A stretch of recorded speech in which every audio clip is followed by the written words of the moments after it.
wabarakatuh.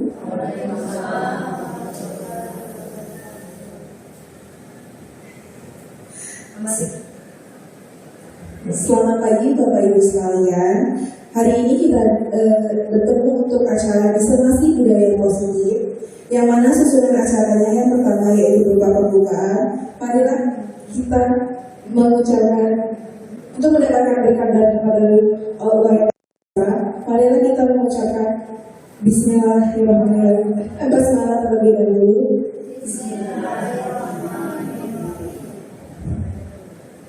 Lalu acara yang kedua yaitu merupakan menyanyikan lagu Indonesia Raya, kemudian dilanjutkan dengan Mas SMK. Hadirin dimohon berdiri.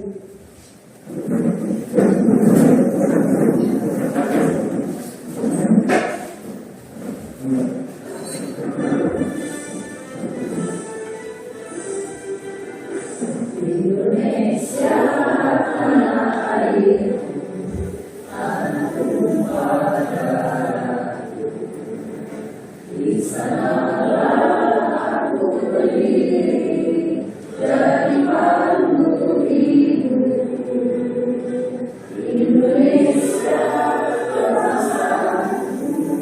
bangsa dan tanah airku, marilah kita bersatu, Indonesia bersatu. Limpah tanahku, limpah negeriku, bangsaku, rakyatku semuanya. Bangunlah jiwanya, bangunlah badannya, untuk Indonesia Raya. Indonesia Raya, merdeka, merdeka, tanahku, negeriku yang ku cinta. Indonesia Raya, merdeka, merdeka, hiduplah Indonesia Raya. Indonesia Raya, merdeka, merdeka, tanahku, negeriku yang ku cinta. Indonesia Raya, merdeka, merdeka, hiduplah Indonesia Raya. Baiklah, hadirin dimohon duduk. Acara selanjutnya merupakan kata sambutan dari Bapak Kepala Sekolah yang diwakilkan oleh Bapak Umar. Kepada Bapak Umar kami persilakan.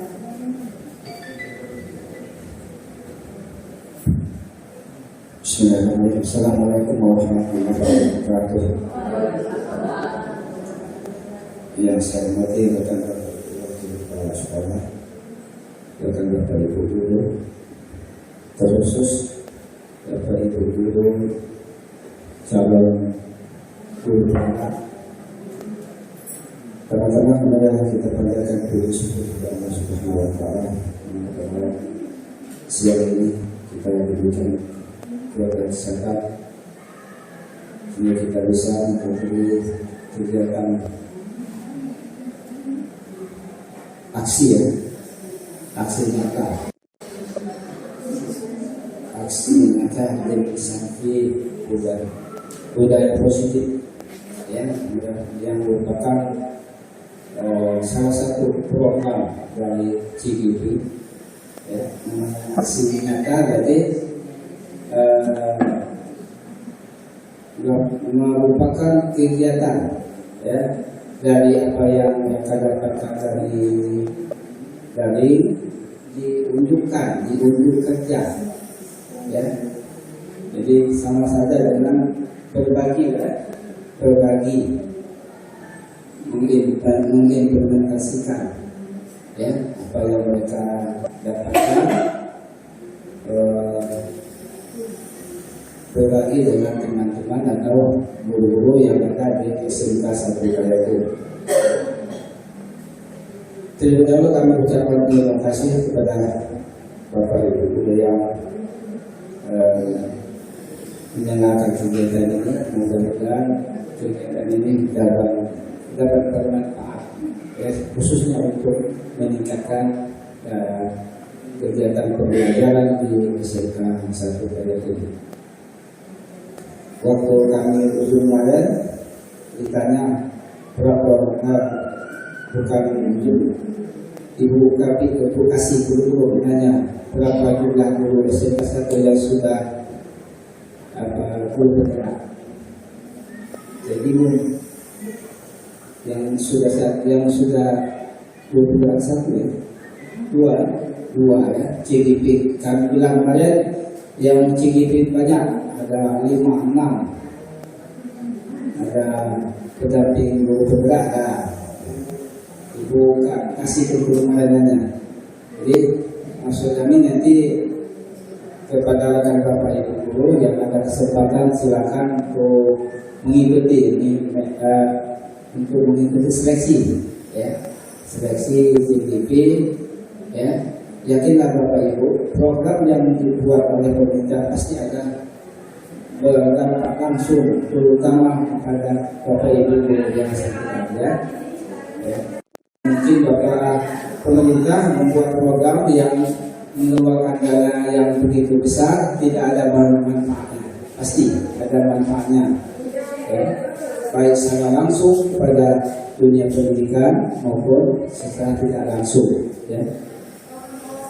Kemudian kami harapkan kepada rekan Bapak Ibu guru untuk mengikutinya dengan baik ya. Mudah-mudahan apa yang disampaikan oleh rekan-rekan CGP ya, mengimplementasikan apa yang mereka dapat ya, dari pendamping guru bergerak, kemudian dari sumbernya ya.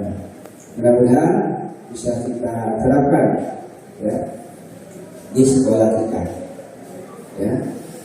Mungkin itu saja ya, mungkin itu saja yang kami dapat sampaikan. Sekali lagi selamat kepada Bapak Ibu guru CGP, mudah-mudahan ya bisa mengikuti sampai akhir dan lulus menjadi guru bergerak ya.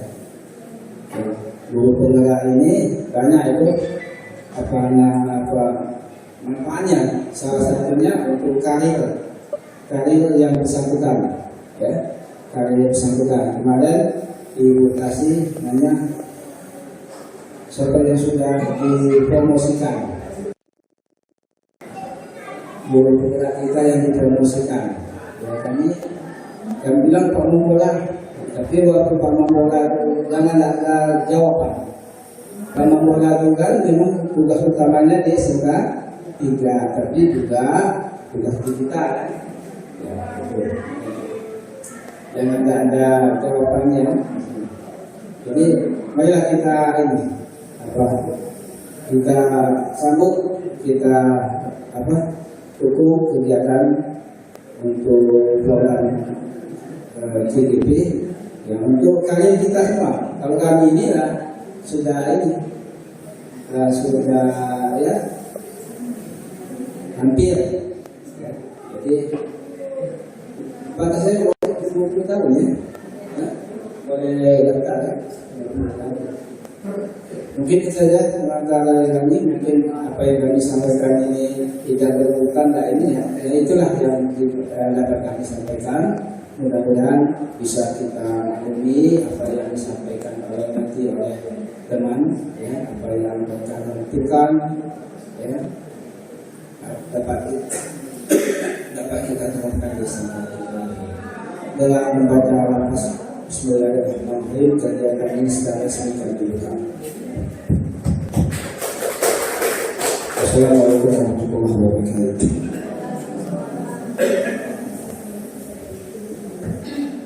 Baik, terima kasih untuk Bapak Umar. Untuk acara selanjutnya yakni doa.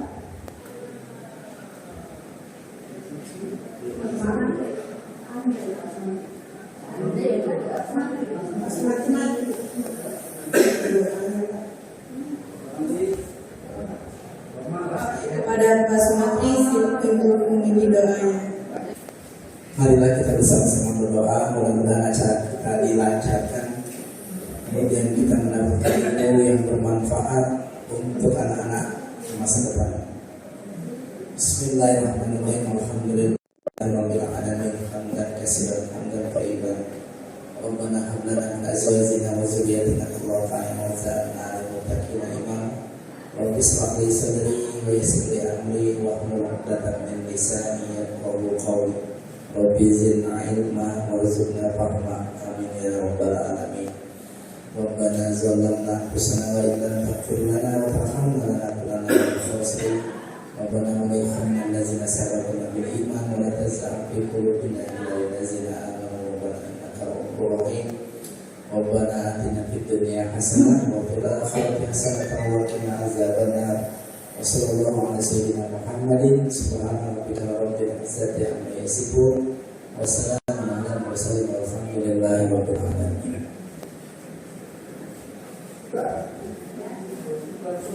Dan untuk acara selanjutnya yaitu merupakan penutup. Terima kasih atas perhatian Bapak Ibu. Marilah kita tutup untuk acara ini dengan mengucapkan hamdalah.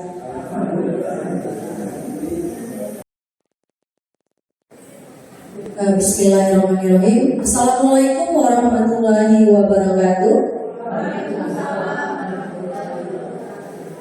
Pertama-tama saya ingin mengucapkan banyak terima kasih kepada Bapak Ibu guru, rekan-rekan di SMA Negeri 1 Bayagu yang hari ini berkesempatan hadir dalam acara kami dalam acara pendidikan program guru penggerak. Baik, tujuan kita berkumpul pada hari ini adalah kami di sini ada 3 CGP Bapak Ibu, mohon izin nanti ada saya, Ibu Resta, kemudian Ibu Marlinda dan Pak Andre yang nanti akan melakukan pengimbasan atau diseminasi mengenai materi budaya positif. Ya, jadi ini adalah bagian dari salah satu penugasan kami dalam pendidikan guru penggerak. Izin Bapak Ibu, saya berbicara di depan sini. Sebelumnya mohon maaf dan minta izinnya bukan menggurui atau mengajari, namun kami di sini bertiga melakukan pengimbasan atau penyebaran materi atau diseminasi untuk materi dari budaya positif ini. Baik, langsung saja. Sebelum diskusi kita mulai, di sini ada kesepakatan forum diseminasi. Jadi kami ingin sebelum memulai pemaparan materi di sini kita ada kesepakatan dan di dalam forum diseminasi di ruang ini. Ya. Jadi pertama ini sudah ada contoh. Yang pertama saling menghargai, kemudian yang kedua menjadi pendengar yang baik. Nah, sekarang minta tolong dari Bapak Ibu sekalian kesepakatan yang ingin kita buat di dalam kesepakatan forum ini dipersilakan. Silakan Bapak Ibu, mungkin ada yang ingin ditambahkan untuk kesepakatan forum diseminasi. Ibu Rahasia menjaga kebersihan ruangan. Bagaimana Bapak Ibu yang lain sepakat? Sepakat ya. Nah, jadi nanti kita bersama-sama untuk menjalankan kesepakatan ini. Selesai acara, selama berlangsung sampai selesai acara, menjaga kebersihan kelas dan nanti sampahnya dibuang ke kotak sampah. Kita mohon Bu Marlinda menjaga kebersihan kelas. Bu Ina, keluar masuk ruangan dengan tertib. Keluar masuk ruangan dengan tertib ya. Kita di sini bukan sebagai siswa atau kami sebagai guru ya, mungkin biar tertib jalannya acara gitu. Bagaimana Bapak Ibu, sepakat? Sepakat ya. Mohon ditambahkan Bu Marlinda, keluar masuk ruangan dengan tertib. Baik, selanjutnya ada lagi mungkin dari Bapak Ibu. Dengan bijak Bu, menggunakan HP dengan bijak ya. Mungkin mensilentkan HP bisa juga ya, biar acara kita yang berlangsung hari ini dengan tertib juga.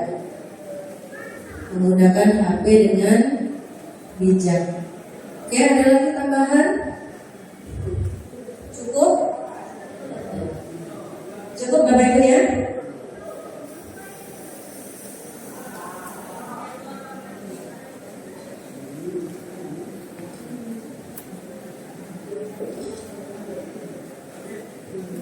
Baik, saya bacakan kesepakatan forum diseminasi kita pada pagi hari ini. Yang pertama adalah saling menghargai, yang kedua menjadi pendengar yang baik, yang ketiga menjaga kebersihan ruangan, yang keempat keluar masuk ruangan dengan tertib, dan yang kelima adalah menggunakan HP dengan bijak. Yuk, sama-sama yang belum mensilentkan HP-nya, monggo silakan disilentkan terlebih dahulu. Baik, sudah masuk materi. Jadi pertama adalah latar belakang terlebih dahulu. Budaya positif di sekolah ini sangatlah penting untuk mengembangkan peserta didik yang memiliki karakter kuat dan berakhlak sesuai profil pelajar Pancasila, seperti yang dicetuskan sebagai pedoman untuk pendidikan di Indonesia. Kemudian lagi, budaya positif dapat dibangun dengan syarat sekolah perlu menyediakan lingkungan yang positif. Yang bagaimana yang positif ini? Yang aman, nyaman, agar nanti peserta didik mampu untuk berpikir, bertindak, dan mencipta secara merdeka, mandiri, dan bertanggung jawab. Salah satu strategi yang perlu ditinjau ulang itu adalah penerapan disiplin yang selama ini dijalankan di sekolah. Kesadaran akan penerapan disiplin belum berdasarkan motivasi internal, di mana pembiasaan positif yang diterapkan bukan disiplin positif, namun masih menganut sistem penghargaan dan hukuman. Nah ini, di sini mungkin ada istilah-istilah, kata-kata yang masih Bapak Ibu belum pahami, nanti akan dijelaskan lebih lanjut lagi, gitu ya. Kemudian konsep inti budaya positif. Jadi Bapak Ibu di sini sebenarnya ada 6 skop materi besar, cuma di sini kami pecah-pecahkan lagi. Bagian atas yang berwarna merah itu nanti akan saya sampaikan, yaitu perubahan paradigma belajar, disiplin positif, teori kontrol dan motivasi perilaku manusia, kemudian nilai kebajikan. Nah, pada sesi ini akan saya sampaikan. Kemudian yang berwarna biru di bawah itu ada 4. Nanti Bu Marlinda itu menyampaikan materi keyakinan kelas dan KDM, kebutuhan dasar manusia. Nah ini agak banyak materinya, nanti Bapak Ibu juga mungkin akan sangat aktif di materi yang sesi 2. Lalu sesi yang ketiga yaitu akan disampaikan oleh Pak Andri Irawan, materi 5 posisi kontrol guru, kemudian segitiga restitusi. Jadi materi yang akan disampaikan ini adalah berurutan mulai dari materi yang paling ringan sampai nanti materi yang paling padat. Baik, kita masuk pada materi yang pertama, yaitu pembelajaran dengan paradigma baru. Apa itu pembelajaran dengan paradigma baru? Jadi pembelajaran dengan paradigma baru itu merupakan pembelajaran yang dirancang berdasarkan prinsip pembelajaran diferensiasi. Nah, apalagi ini, pikir Bapak Ibu ya, pembelajaran diferensiasi ini apalagi gitu. Sehingga para peserta didik belajar sesuai kebutuhannya berdasarkan tahap perkembangan sesuai teori psikologi modern untuk mewujudkan profil pelajar Pancasila. Baik, selanjutnya materi yang kedua yaitu disiplin positif. Kita mulai dari definisi. Disiplin ini berasal dari kata disiplina, artinya belajar. Disiplin mengacu pada disiplin diri yang memiliki tanggung jawab terhadap apa yang dilakukannya berdasarkan nilai-nilai yang diyakini. Apa saja nilai-nilai yang diyakini? Yaitu tadi bertanggung jawab, mandiri, kreatif, gitu. Disiplin. Kemudian disiplin positif merupakan salah satu cara penerapan disiplin yang bertujuan untuk menumbuhkan kesadaran serta memberdayakan peserta didik tanpa imbalan penghargaan atau reward atau ancaman atau hukuman.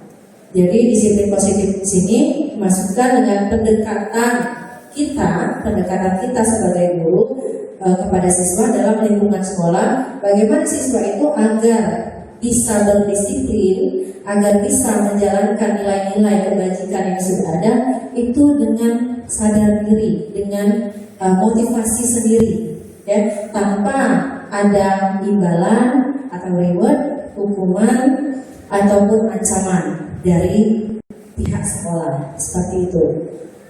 Lalu sebagai pendidik, tujuan kita adalah menciptakan peserta didik yang memiliki disiplin sendiri sehingga mereka berperilaku mengacu kepada nilai-nilai kebajikan universal dan memiliki motivasi intrinsik dalam perubahan perilaku ke arah yang lebih baik. Nah, ini ada lagi istilah-istilah baru. Nanti kita akan pelajari pada slide berikutnya.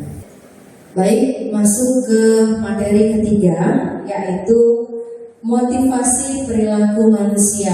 Nah, ini yang saya sebutkan di awal. Jadi motivasi perilaku manusia ini Bapak Ibu ada dua, dilihat dari dalam atau internal, intrinsik, atau dari luar yang kita sebut dengan motivasi dari luar, yaitu motivasi ekstrinsik. Nah, motivasi ekstrinsik ini apa? Yang dari luar, untuk menghindari ketidaknyamanan atau hukuman. Misalkan siswa datang pagi-pagi, itu motivasinya sebenarnya, nanti saya akan marah Bu Kokom, nanti saya akan marah Bu Suryanita, nanti padahal rumah di kayu ini tapi telat.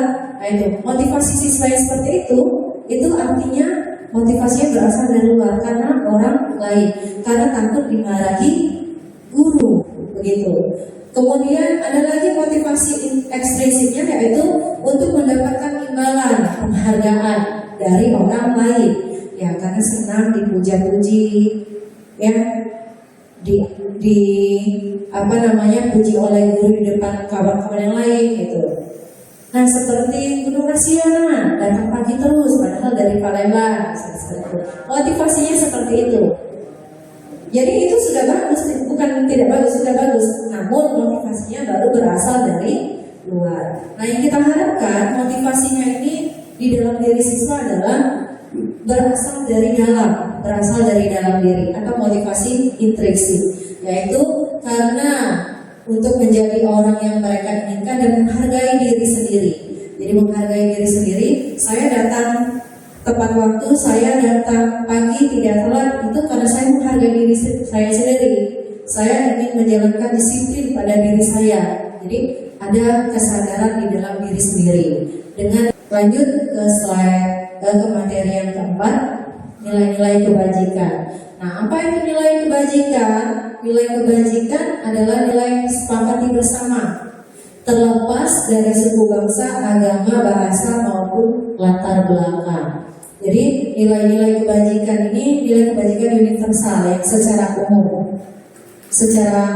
umum orang tuh tahu bahwa nilai tersebut itu adalah hal yang bagus. Misalkan nilai etika. Jadi ketika bertemu dengan orang tua, dengan guru atau yang lebih tua, itu mengucapkan salam atau menundukkan kepala atau salaman, mencium tangan. Ya, nilai seperti itu yang disebut dengan nilai kebajikan universal.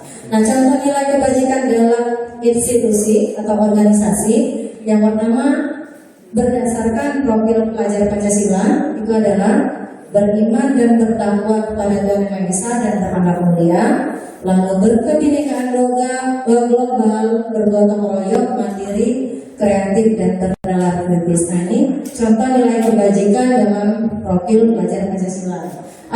Assalamualaikum warahmatullahi wabarakatuh. Terima kasih banyak Bapak Ibu, masih semangat, masih siap untuk mendengarkan kami untuk melakukan aksi nyata atau diseminasi budaya positif. Baiklah, untuk sesi ini kami akan memberikan penguatan yang apa yang sudah disampaikan oleh Ibu Resta tadi.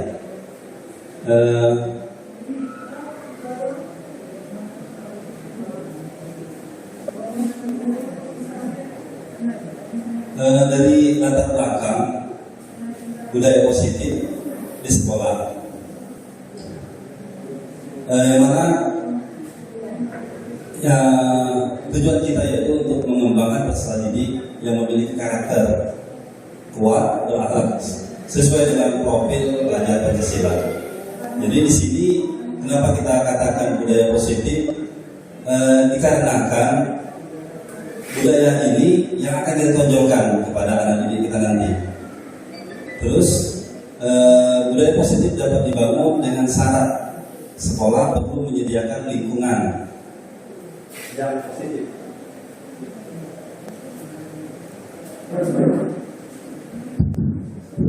Jadi sekolah perlu menyediakan lingkungan yang positif, aman dan nyaman. Dengan salah satu atau ada beberapa indikator, yaitu yang pertama yaitu peserta didik mampu berpikir, bertindak, menciptakan secara merdeka, mandiri dan bertanggung jawab. Nah, dari budaya positif ini akan kita jabarkan ada beberapa bagian yang harus kita kuatkan, yang akan kami paparkan di dalam beberapa materi.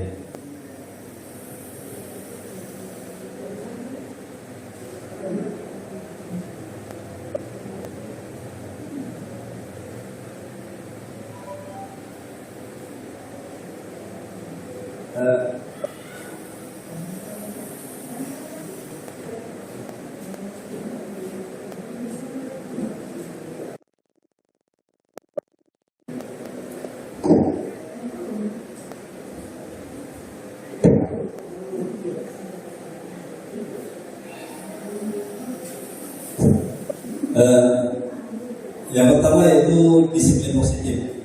Jadi untuk menciptakan budaya yang positif, yaitu yang pertama harus kita tanamkan sebuah disiplin yang tentunya dalam hal yang positif. Karena disiplin pun bisa kita artikan kalau di situ dinyatakan memiliki tanggung jawab terhadap apa yang dilakukan berdasarkan nilai-nilai yang diyakini. Jadi kalau misalkan yang diyakini oleh anak didik kita itu suatu kedisiplinan, tapi dalam hal yang tidak menumbuhkan karakter yang baik, maka hal tersebut tidak bisa kita sebut dengan disiplin positif. Jadi di sini disiplin positif merupakan salah satu cara penerapan disiplin yang bertujuan untuk menumbuhkan kesadaran serta memberdayakan peserta didik tanpa imbalan, penghargaan atau reward, ancaman ataupun hukuman. Jadi yang ingin kita tanamkan, yang ingin kita tumbuhkan kepada anak didik kita, yaitu suatu disiplin yang memang tumbuh dari hati nurani mereka sendiri. Jadi tanpa harus adanya paksaan ataupun tanpa adanya suatu harapan yang kita berikan ke mereka atau kita sebut dengan reward. Nah, sebagai pendidik tujuan kita adalah menciptakan peserta didik yang memiliki disiplin diri, sehingga mereka berperilaku mengacu kepada nilai-nilai kebajikan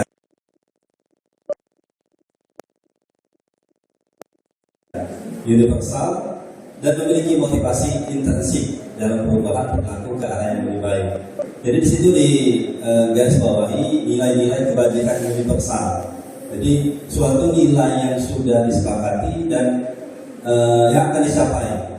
Tentunya memiliki motivasi intrinsik, yaitu suatu nilai-nilai yang kita kaitkan dengan nilai kerohanian. Tentunya untuk perubahan perilaku yang ke arah yang lebih baik.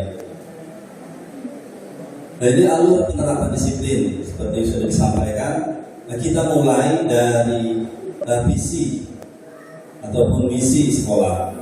Dari sini kita beranjak apa yang ingin dicapai oleh sekolah kita ini. Nah, dari visi dan misi ini maka akan kita teruskan ke dalam keyakinan kelas. Jadi artinya baik itu keyakinan kelas maupun keyakinan sekolah harus kita sepakati dulu secara bersama dengan tentunya dengan seluruh warga sekolah. Harus kita lakukan dan kita tentukan atau kita bentuk secara bersamaan. Mulai dari kepala sekolah, wakil-wakil kepala sekolah, kaprodi, terus guru-guru dan staf, dan baik juga dengan anak didik ataupun dengan orang tua. Jadi keyakinan kelas ini harus kita tentukan dulu. Setelah misalkan keyakinan kelas sudah kita sepakati secara bersama, baru kita bisa melakukan tahap selanjutnya untuk proses kegiatan keberlanjutannya. Dari keyakinan kelas kita menuju ke motivasi kebutuhan hidup.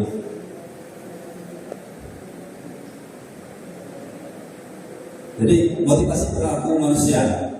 Di sini ada 3 bagian, yaitu yang pertama motivasi seorang manusia itu untuk menghindari atau ketidaknyamanan atau hukuman.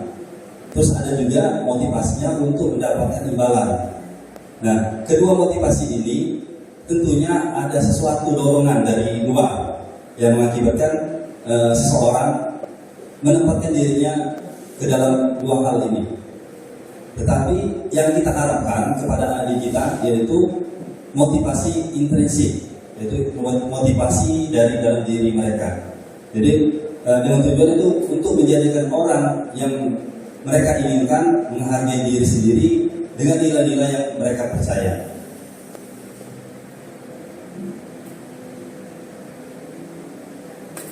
Nah, di sini miskonsepsi tentang teori kontrol. Jadi kita tentunya tahu bahwasanya seseorang tidak bisa kita paksakan dalam melakukan segala sesuatu. Yang tentunya apabila kita lakukan baik dari diri orang tersebut maupun diri kita sendiri tidak akan mencapai tujuan secara bersamaan. Jadi yang ingin kita lakukan yaitu memberikan suatu konsep bahwasanya melakukan sesuatu itu harus dalam keadaan kebersamaan. Jadi di sini dijelaskan ada beberapa ilusi yang tanpa kita sadari tetapi menjadi suatu konsep ke diri kita pribadi. Seperti ilusi guru mengontrol murid, ilusi bahwa semua penguatan positif efektif atau bermanfaat, ilusi bahwa kritik membuat rasa bersalah maupun menguatkan karakter, dan ilusi bahwa orang dewasa berhak memaksakan sesuatu kehendak kepada orang lain atau kepada orang yang lebih kecil dari umurnya. Nah, di sini merupakan suatu paradigma stimulus respon ke pendekatan teori kontrol.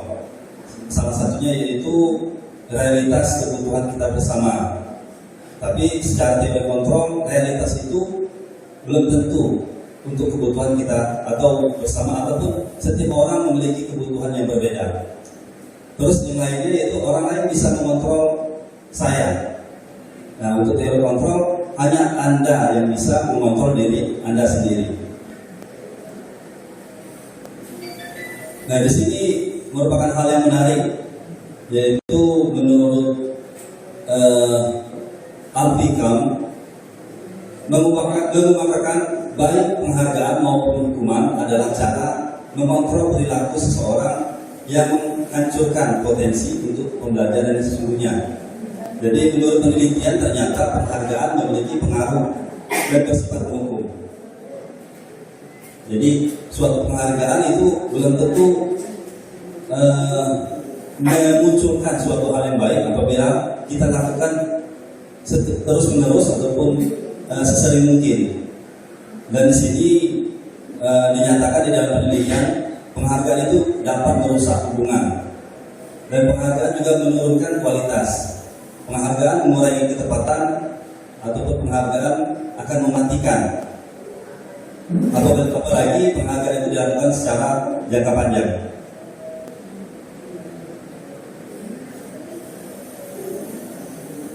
Nilai-nilai kebajikan, nilai yang disepakati bersama, lepas dari suku bangsa, agama, bahasa maupun latar belakang. Dan di sini ada 3 bagian contoh nilai kebajikan, yaitu yang pertama itu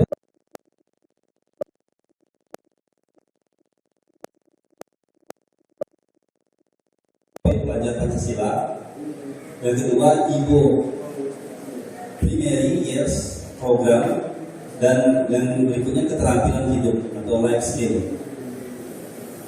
Topik pelajar Pancasila itu beriman, bertakwa kepada Tuhan Yang Maha Esa, berakhlak mulia, berkebinekaan global, gotong royong, mandiri, kreatif, dan bernama kritis. Sedangkan untuk Ibu Primary Years Program, toleransi, rasa hormat, integritas mandiri, menghargai, antusias, empati, keingintahuan, kreativitas, kerjasama, percaya diri, dan komitmen. Sedangkan keterampilan hidup dapat dipercaya, lurus hati, pendengaran yang aktif, tidak merendahkan orang lain, dan memberikan yang terbaik dari dirinya.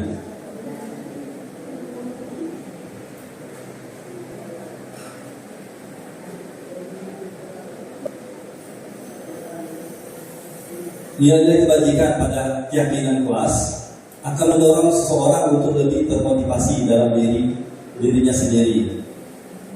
Jadi nilai kebajikan pada keyakinan kelas ini yang akan kita ciptakan di dalam lingkungan pembelajaran, sehingga harapannya itu untuk lebih termotivasi atau memotivasi anak didik kita dalam dirinya sendiri, sehingga nantinya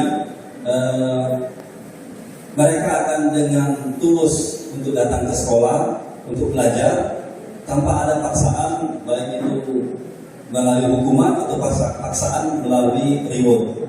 Jadi seseorang akan lebih tergerak dan bersemangat untuk menjalani keyakinannya daripada hanya sekedar mengikuti serangkaian peraturan tertulis. Jadi nanti akan kita bahas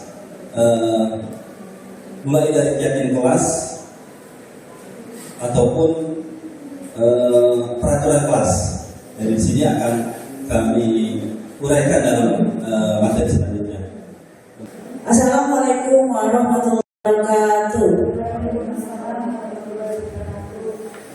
Baiklah Bapak Ibu, kita telah masuk kepada sesi selanjutnya, sesi penyampaian diseminasi aksi nyata modul 1 yang 4 tentang budaya positif. Tadi kita telah berbagi bersama, sharing tentang motivasi, paradigma baru dalam pembelajaran, kemudian tentang teori kontrol, dan juga tentang nilai kebajikan. Sekarang kita akan membahas proses tentang keyakinan sekolah atau keyakinan kelas. Bapak Ibu, seperti yang telah ditampilkan sebelumnya, ini tentang keyakinan sekolah atau keyakinan kelas, gitu ya. Mungkin Bapak Ibu sudah ada yang sedikit mendengar tentang keyakinan kelas. Keyakinan kelas apa sih keyakinan kelas itu? Nah, kita akan berbagi tentang keyakinan kelas dan bagaimana cara menentukan keyakinan kelas. Siapa sih yang menentukan keyakinan kelas itu? Apakah kepala sekolah? Apakah siswa? Gitu ya. Nanti kita sama-sama kita bahas. Jadi di sini peraturan atau keyakinan kelas. Apakah keyakinan kelas sama dengan peraturan kelas? Dari yang Bapak Ibu ketahui selama ini, samakah peraturan kelas dengan keyakinan kelas? Pak Menteri? Beda ya Pak Menteri ya? Oke, beda dengan Pak Menteri. Bapak Ibu yang lain? Sama. Oke, ada yang sama, ada yang kita lihat jawabannya. Samakah keyakinan dengan peraturan? Jawabannya berarti tidak sama. Benar sekali Pak Menteri, tidak sama. Betul kan Pak Menteri?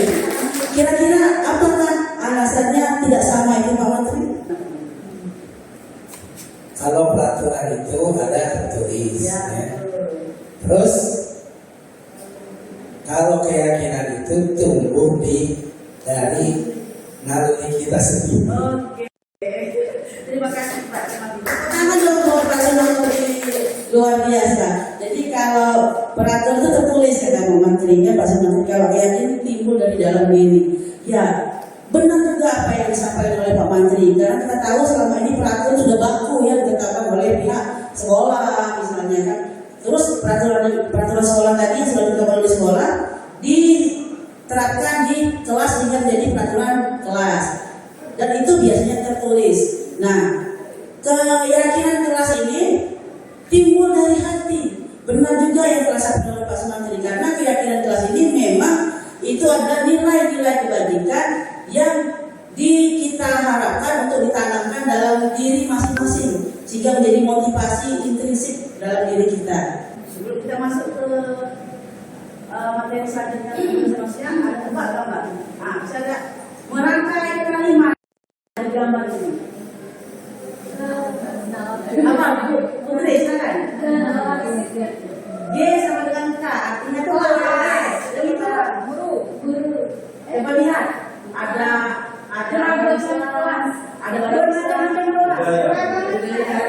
kelas, budaya. Keyakinan kelas. Itu kan keyakinan. Iya betul, itu adalah keyakinan kelas ya. Laki-laki adalah kebutuhan dasar manusia. Bapak Ibu, materi kita selanjutnya adalah kebutuhan dasar manusia. Jadi apa itu kebutuhan dasar manusia? Adalah segala sesuatu yang kita lakukan untuk mendapatkan apa yang kita inginkan, atau seluruh tindakan yang kita lakukan memiliki tujuan tertentu. Jadi kebutuhan dasar manusia itu maksudnya segala tindak tanduk perilaku kita sebagai manusia, sebagai individu punya alasan.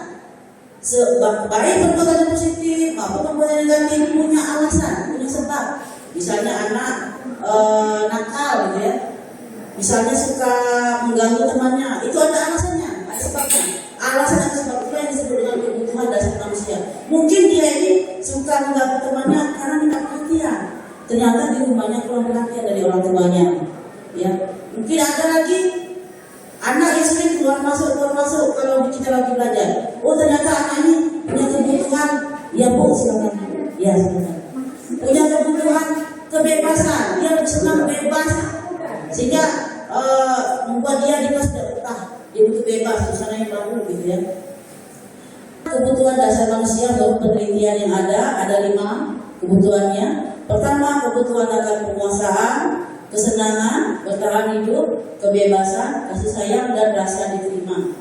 Yaitu mengenai keyakinan sekolah dan kelas. Jadi tepatnya itu bukan hanya kelas, tapi juga termasuk keyakinan sekolah. Jadi di awal materi untuk keyakinan atau kelas dan sekolah ini ada peraturan atau keyakinan, ada pertanyaan mengenai peraturan atau keyakinan kelas. Jadi apa bedanya? Sudah dijelaskan dari yang panjang lebar oleh Ibu Bunda. Akan saya penguatan, yaitu peraturan. Peraturan itu prinsipnya yang pertama itu ditentukan oleh secara sepihak oleh sekolah. Dan kalau menurut saya sih ada beberapa yang harus ditentukan oleh sekolah, harus ditetapkan. Itu biasanya itu dalam hal sesuatu yang penting. Misalkan kalau di dalam lab itu dalam penggunaan peralatan. Terus untuk itu ada hal yang harus dilakukan, seperti misalkan penggunaan komputer dengan baik. Nah, itu merupakan harus ditentukan oleh sekolah. Tetapi bisa peraturan ini menjadi keyakinan atau keyakinan kelas itu apabila peraturan tadi harus disepakati secara bersama. Jadi hal ini juga harus dimulai sebenarnya dari peraturan keyakinan sekolah. Jadi dimulai dari ruang lingkup yang besar, berarti maksudnya itu di dalam lingkungan sekolah, yang mana keyakinan ini harus disepakati, harus dibuat, harus dikomunikasikan dari seluruh elemen sekolah, baik itu kepala sekolah, wakil, ketua program, guru, staf, bahkan sampai dengan orang tua. Nah, setelah peraturan keyakinan sekolah ini ditetapkan, maka secara elemen kecilnya bisa kita bentuk, mulai dari wali kelas bersama siswanya. Itu sebaiknya harus ada kesepakatan atau keyakinan kelas. Dan begitu juga untuk guru mata pelajaran. Jadi supaya dalam kegiatan atau hubungan komunikasi antara guru dan siswa itu berjalan dengan baik, maka kita harus melakukan komunikasi baik kepada anak didik untuk menetapkan ini. Nah, hal ini yang sangat penting. Hal inilah yang bisa mengendalikan jalannya sebuah kegiatan di dalam sekolah. Jadi misalkan selama ini yang kita perhatikan ada beberapa hal kejadian di dalam kelas kita ataupun di lingkungan sekolah. Nah, oleh karena apa? Oleh karena mungkin ada sudah disepakati keyakinan kelas ataupun kesepakatan kelas. Namun pelaksanaannya yang mungkin sudah dibuat, sudah ditempel, sudah disampaikan, tapi tidak dijalankan secara konsisten. Nah, mungkin hal ini yang mungkin kelemahan bagi kita sendiri, termasuk saya sendiri.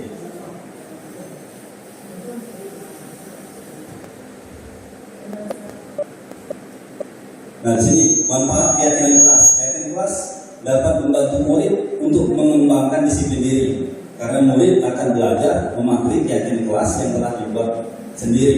Nah, maksudnya di sini itu sendiri itu bukan siswa sendiri, tapi sudah diyakinkan oleh dirinya dan beserta guru ataupun wali kelasnya di dalam kelas. Jadi dia merasa, oh ini bukan ditetapkan oleh sekolah, oh ini bukan ditetapkan oleh guru, tapi dia juga sendiri ikut andil dalam menetapkan keyakinan kelas ini. Jadi istilahnya itu dulu kalau kita sering dengar itu peraturan, tapi peraturan itu disepakati secara bersama, maka jadinya keyakinan kelas.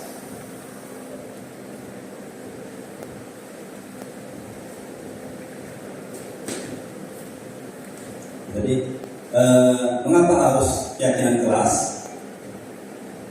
Untuk mendukung motivasi intrinsik, kembali ke nilai-nilai atau keyakinan lebih mengarahkan seseorang dibandingkan mengikuti serangkaian peraturan-peraturan. Jadi di sini ditekankan supaya menimbulkan kesadaran diri dari si anak didik, dan bukan hanya si anak didik sih sebenarnya, termasuk dari si gurunya juga tersebut.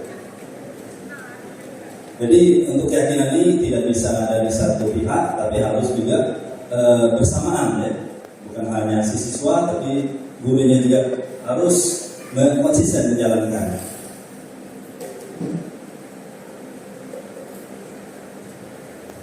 Nah, jadi di sini sudah dijelaskan pembentukan keyakinan kelas itu pertama bersifat abstrak, berupa pertanyaan universal, dibuat dalam pertanyaan positif, sedikit saja, tapi mudah diingat, sesuai dengan kondisi kelas dan sekolah sehingga memudahkan diterapkan.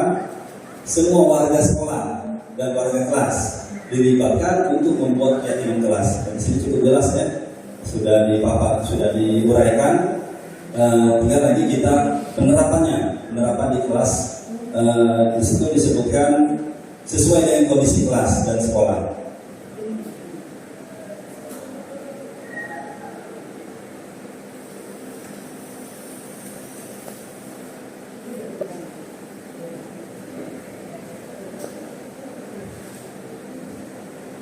Ya, ini sudah diterapkan tadi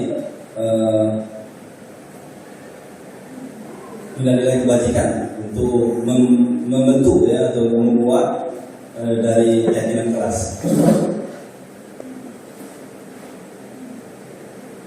Nah, di sini seperti yang bisa disampaikan Bu Resta untuk di kelasnya, yang mana dari beberapa yang dijabarkan. Jadi pertama itu kita harus mengumpulkan dulu atau merancang suatu aturan-aturan. Nantinya aturan-aturan itu akan kita sepakati secara bersama dengan anak didik sehingga terdapatlah sebuah keyakinan kelas. Lanjut untuk materi berikutnya, kebutuhan dasar manusia, yang mana ada 5 kebutuhan dasar manusia. Nah, dari keyakinan kelas tadi dan berkenaan dengan 5 kebutuhan dasar manusia ini, yaitu bertahan hidup, kasih sayang dan rasa diterima, kebebasan, kesenangan, dan penguasaan. Ini akan berhubungan nantinya dengan materi yang akan saya sampaikan berikutnya. Untuk 5 kebutuhan dasar manusia, yaitu kebutuhan bertahan hidup. Jadi setiap manusia ini pasti memiliki kebutuhan ini. Kebutuhan yang mana yang bersifat fisiologis untuk bertahan hidup. Contohnya misalkan kesehatan, keselamatan, tempat tinggal, termasuk juga biologis dan lainnya.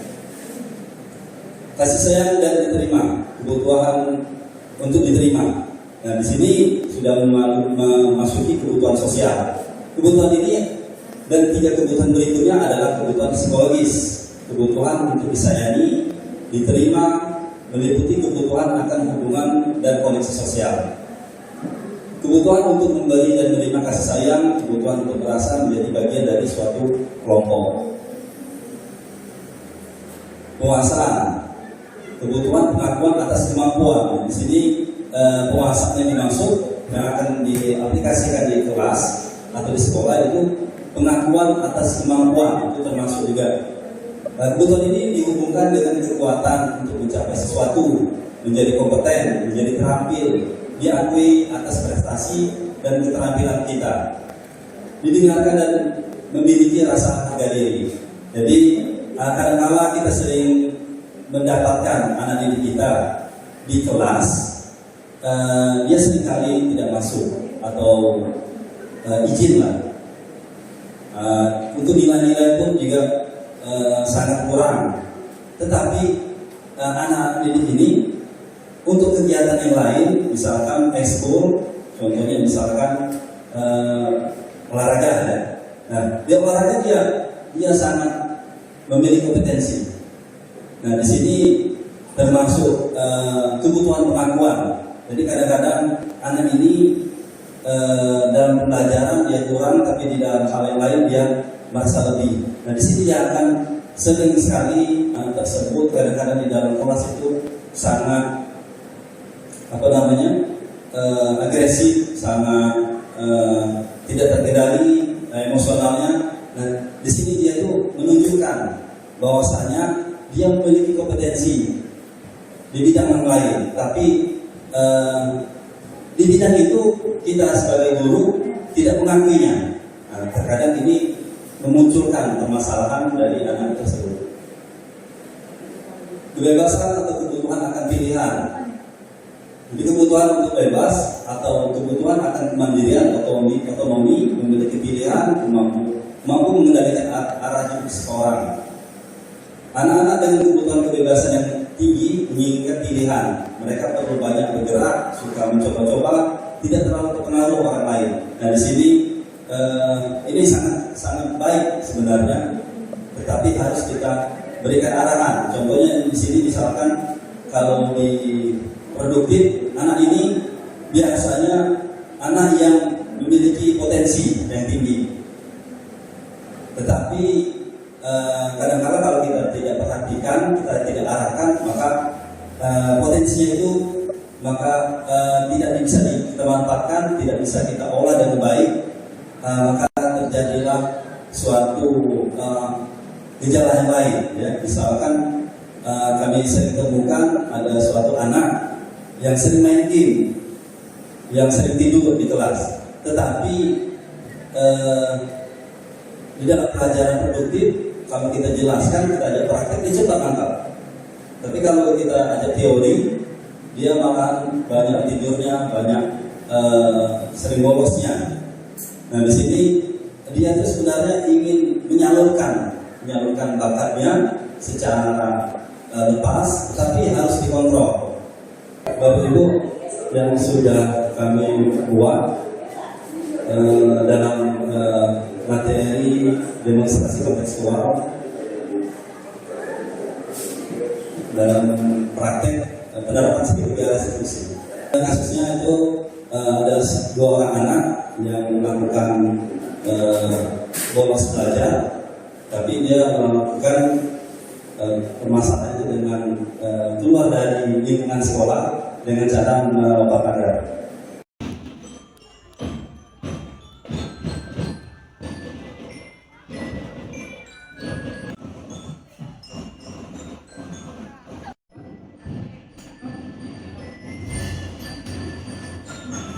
Assalamualaikum. Waalaikumsalam warahmatullahi Oh, Adit dan Eman, silakan masuk. Silakan dulu.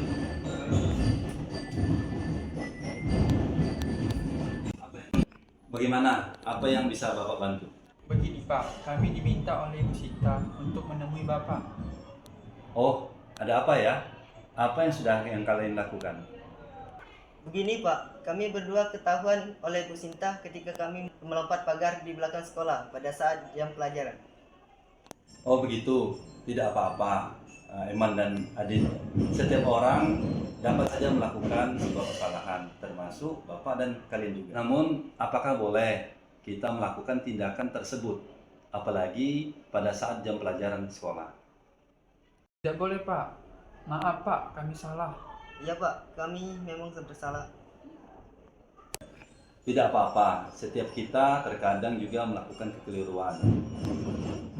Lalu, sikap seperti apa yang kamu yakini, Eman dan Adit?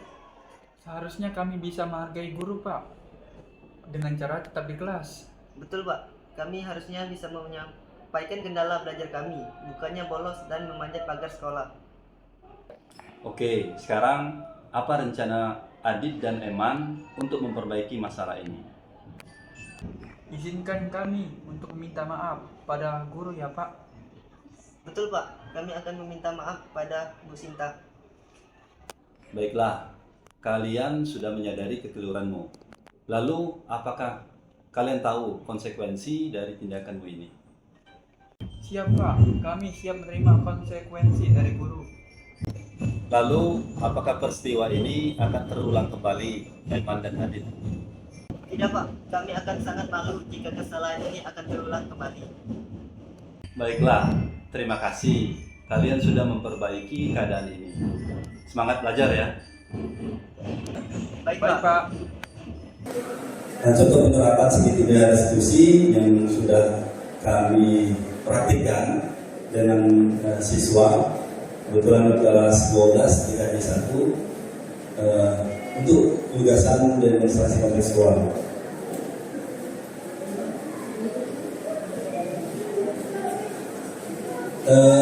Mungkin sampai di sini materi yang bisa saya sampaikan.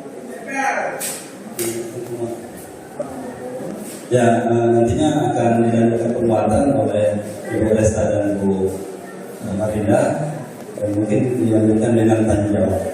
Terima kasih atas perhatian dan kesempatan. Assalamualaikum warahmatullahi wabarakatuh.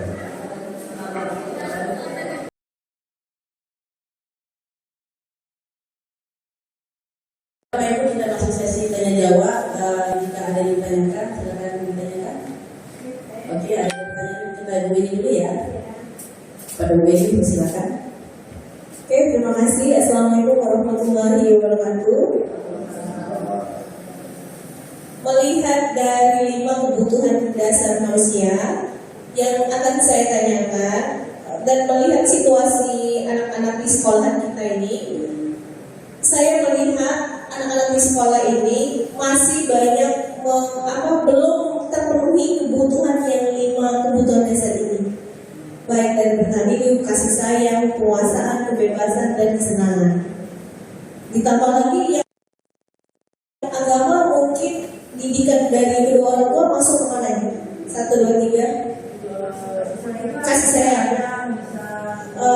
Dari pendidikan dasar agama pertama sekali nggak boleh gini, gitu. Nah, jadi yang saya lihat anak-anak kita ini rata-rata kebutuhan dari kelima ini mereka masih kekurangan. Jadi sebagai guru yang baik, setelah saya mengikuti aksi nyata ini di diseminasi budaya positif, apa yang akan saya lakukan terhadap mereka yang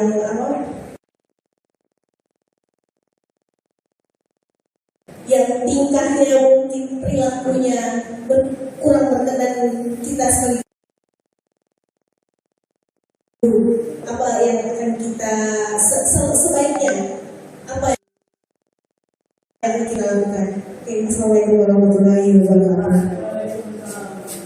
Waalaikumsalam warahmatullahi wabarakatuh. Terima kasih Bu Eni atas pertanyaannya. Jadi saya tangkap tadi, jadi apa yang ditanya oleh Bu Eni adalah untuk murid kita karena banyak mengalami belum terpenuhinya kebutuhan dasar manusia ini, apa sikap kita sebagai guru untuk menghadapi murid tersebut. Jadi tadi seperti yang sudah saya sampaikan bahwa salah satu manfaat dari kita sebagai guru memahami kebutuhan dasar manusia ini atau kebutuhan dasar murid ini adalah kita bisa melakukan pendekatan atau antisipasi untuk murid-murid kita. Jadi ketika kita menemui di kelas kita ada murid yang bertingkah, apa yang harus kita lakukan pertama kali? Pertama kita lakukan posisi kita tadi yang sebagai 5 tadi. Kita pilih yang kira-kira bisa kita mendekati kepada murid. Tentu yang lebih baik dari tadi sudah saya sampaikan adalah posisi kelima, yaitu sebagai manajer. Nah, apa yang kita lakukan sebagai manajer tadi? Posisi guru sebagai manajer, maka yang diterapkan adalah pemecahan solusi atau masalah dengan cara menerapkan segitiga restitusi. Jadi kita panggil anak tersebut, kita akan panggil dan kita gali sebabnya apa, supaya kita tahu tepatnya dari kelima ini sebabnya apa. Mungkin sebabnya karena dia usil karena ambil dompet atau ambil uangnya karena dia lapar. Artinya kebutuhan akan bertahan hidup, itu kan? Jadi dengan kita mengetahui itu, kita tanya lagi ke anak. Itulah segitiga restitusi itu. Bukan kita yang memberikan solusi, tapi kita bertanya kepada anak. Jadi solusi yang terbaiknya apa ke depannya? Kita tanya lagi ke anak, solusinya apa sih nak? Atas kesalahan yang kamu ini. Misalnya kalau dia karena ingin kekuasaan, ini semasa, kita tanya lagi ke mereka. Nah itulah segitiga restitusi tadi. Kita tidak menjudge, menghakimi mereka, dan kita juga tidak langsung memberikan solusinya ini, kamu harus begini, minta uang ke orang tuamu, tidak. Tapi kita tawarkan ke anak, kita ajak diskusi dan dialog, solusinya apa nak? Oh misalnya ini bu, saya berarti solusinya saya harus minta ke orang tua saya, tapi orang tua saya tidak mampu, berarti saya harus bekerja, mungkin kita seperti itu kira-kira. Nah jadi mungkin kita tawarin lagi apa solusi terbaiknya, mungkin kita bimbing, oh mungkin perlu ngajak orang tuanya ya nak untuk diskusi lagi, ini seperti itu bapak, itu dua ini. Jadi apapun masalah anak, kita panggil anaknya, kita terapkan posisi kita sebagai manajer, dan kita terapkan segitiga restitusi untuk memecahkan permasalahannya. Seperti itu Bu Weni, terima kasih. Selanjutnya kepada Ibu Putri. Assalamualaikum warahmatullahi wabarakatuh. Tadi kan Bu Esta ada menyampaikan materi mengenai disiplin positif, ya Bu ya.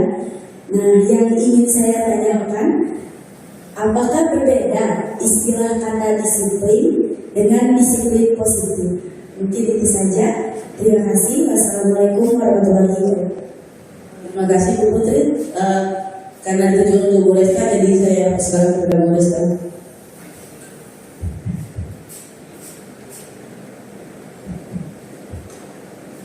Baik, terima kasih Bu Putri atas pertanyaannya. Jadi yang saya angkat materi tentang disiplin positif yang di awal sesi pertama tadi saya sampaikan. Jadi apakah berbeda antara disiplin dan disiplin positif begitu ya? Jadi di sini pemahaman bahasa. Jadi kalau kata disiplin ini lebih mengarah kepada cara bagaimana sikap perilaku insan dalam hal ini murid itu untuk mematuhi taat dan patuh terhadap peraturan, itu disiplin. Namun dalam hal ini yang selalu kami sebutkan disiplin positif gitu. Disiplin positif ini lebih kepada salah satu pendekatan untuk mengontrol diri siswa. Mengontrol diri siswa bagaimana cara dia untuk menyelesaikan permasalahan sendiri. Disiplin positif ini kembalinya tadi pada materi terakhir yaitu segitiga restitusi. Jadi di mana siswa ini diberikan keleluasan, kesempatan yang sebesar-besarnya untuk bagaimana mereka menyikapi dari permasalahan mereka dan bagaimana guru tersebut mengajak berdialog untuk berdiskusi untuk siswa dapat memberikan solusi sendiri atas permasalahan yang dia hadapi. Seperti itu. Baiklah, terima kasih saya sampaikan kepada Ibu Peggy atas pertanyaannya. Saya akan menambahkan apa yang sudah disampaikan atau sudah dijawab oleh Ibu Marlinda mengenai apa yang harus guru lakukan apabila kita mengetahui 5 kebutuhan dasar pada peserta didik itu mengalami kekurangan. Misalkan contohnya 5 kebutuhan dasar manusia bertahan hidup. Seperti yang sudah kami temukan, ada beberapa siswa yang mengalami hal tersebut. Jadi dia memberikan atau menunjukkan gejala-gejala yang lain dengan siswa-siswa yang lainnya. Ternyata setelah kita amati atau kita teliti, si siswa ini mengalami problema dalam rumah tangganya. Jadi hal yang kami lakukan itu yang pertama itu melakukan komunikasi dengan kepala sekolah dan guru-guru yang terlibat dengan pendidikan siswa tersebut, terus mencari jalan keluar permasalahannya. Jadi yang pertama itu komunikasi dengan kepala sekolah dan guru, terus juga dengan guru BK beserta nantinya kita akan melakukan komunikasi dengan orang tuanya atas permasalahan yang telah terjadi pada siswa tersebut dan akan mencarikan solusi bagaimana supaya siswa ini dapat belajar dengan optimal dan normal di sekolah tanpa harus ada terbebankan permasalahan yang sudah dia alami di kehidupannya. Nah, bila permasalahan itu memang mendasar dari kemampuan dari orang tuanya, misalkan permasalahan perekonomian, maka nanti akan kita diskusikan atau kita pikirkan apa hal yang harus kita lakukan. Misalkan apakah sekolah akan memberikan suatu tunjangan pendidikan kepada anak ini, ataukah akan kita carikan solusi lainnya. Seperti itu. Terima kasih. Bapak Ibu, apabila ada pertanyaan kembali, persilakan. Ya, silakan Bu Marinda. Baik, terima kasih. Assalamualaikum warahmatullahi wabarakatuh.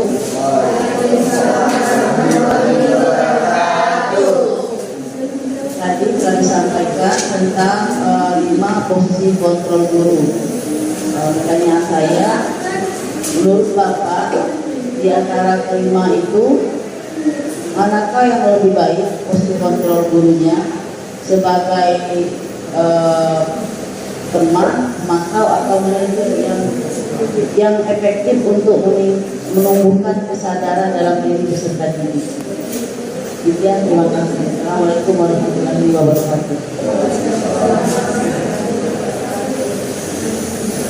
Baik, terima kasih banyak Bu Marinda atas pertanyaan yang sangat baik. Seperti yang sudah saya jelaskan pada paparan tadi, ada 5 posisi kontrol guru. Yaitu yang pertama penghukum, yang kedua pembuat merasa bersalah, yang ketiga posisi kontrol guru sebagai teman, dan posisi kontrol guru sebagai pemantau, dan yang terakhir yaitu sebagai manajer. Dan di sini kalau kita lihat yang paling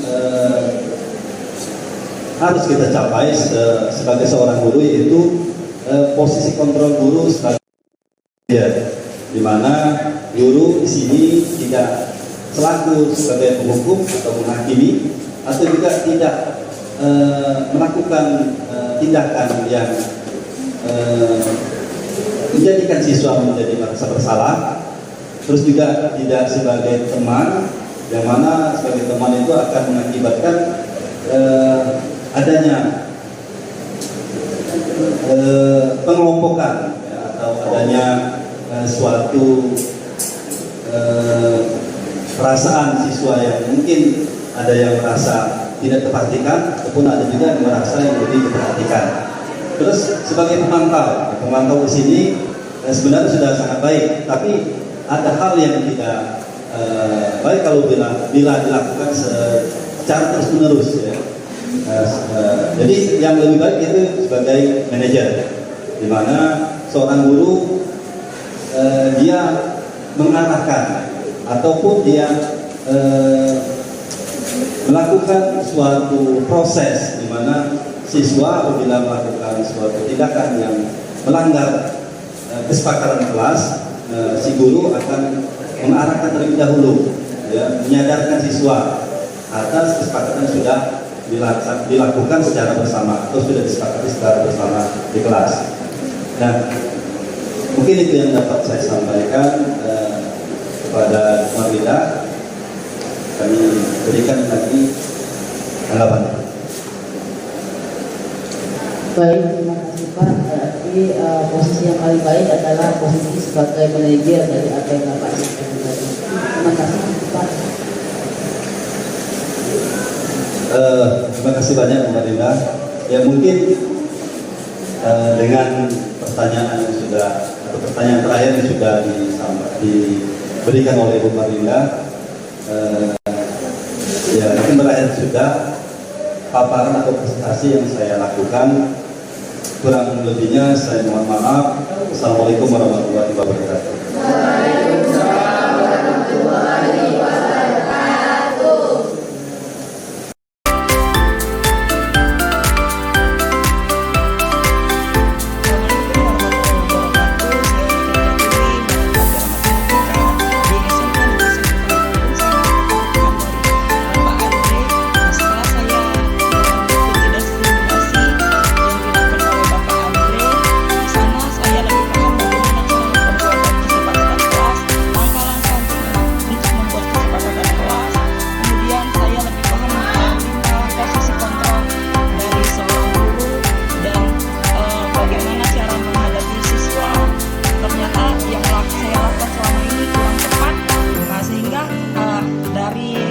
Diseminasi yang dilakukan Pak Andre, saya bisa lagi memperbaiki kondisi yang di kelas dan menggunakan segitiga restitusi dengan menyelesaikan masalah sebagai manajer di sekolah.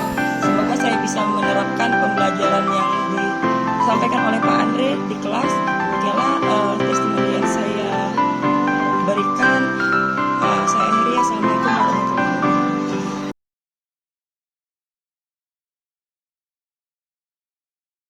Assalamualaikum warahmatullahi wabarakatuh.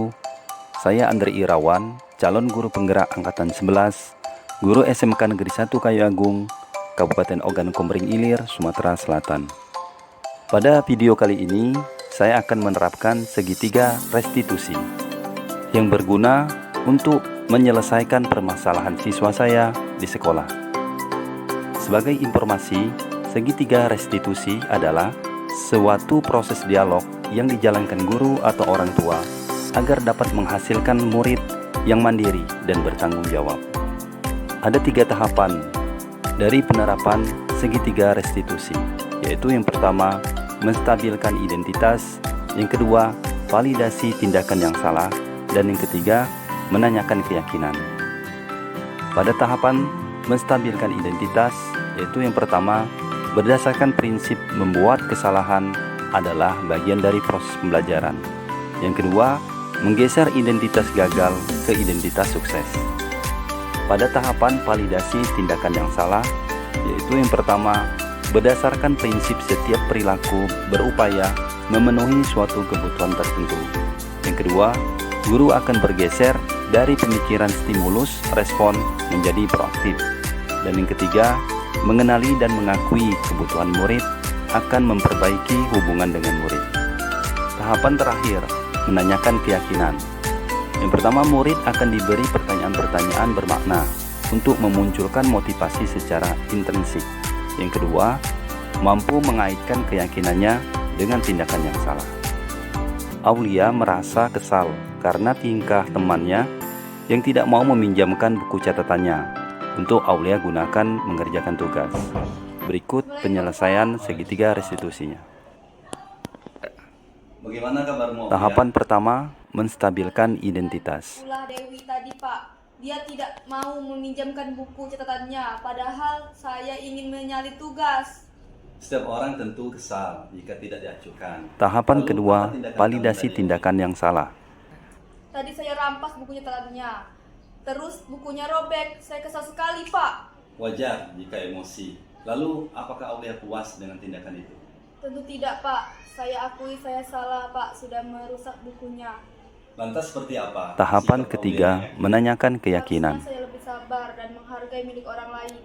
Jadi apa rencanamu untuk memperbaiki keadaan ini? Saya akan meminta maaf kepada Dewi, Pak, dan saya akan mengganti buku Dewi yang sudah saya rusak, Pak. Setuju. Bagaimana perasaanmu jika sudah melakukan tindakan yang kamu yakini itu Aulia? Tentu saya bisa menjadi pribadi yang lebih sabar dan tenang.